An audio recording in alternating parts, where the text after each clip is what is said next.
யாத்ராகமம் 3ஆம் அதிகாரம்.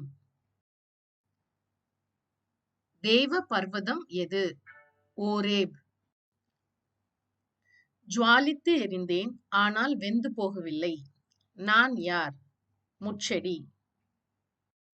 இங்கே கிட்டி சேராயாக. யார் யாரிடம்? கர்த்தர் மோசேயிடம். எதை கர்த்தர் பார்த்தார், கேட்டார், அறிந்தார்?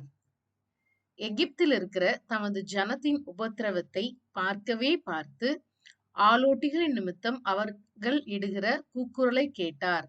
அவர்கள் படுகிற வேதனைகளை அறிந்தார். கர்த்தரின் சந்நிதியில் வந்து எட்டினது எது? இஸ்ரவேல் புத்திரரின் கூக்குரல். நான் எம்மாத்திரம்? யார் யாரிடம்? மோசே தேவனிடம். இஸ்ரவேல் புத்திரரிடத்தில் அனுப்பினவரின் நாமம் என்ன? இருக்கிறேன். தலைமுறை தலைமுறை தோறும் எது தேவனுடைய பேர் பிரஸ்தாபம்?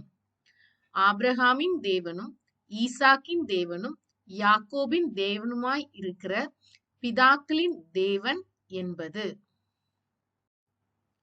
கானானியர், ஏத்தியர், எமோரியர், பெரிசியர், ஏவியருடைய தேசம் எப்படிப்பட்டது?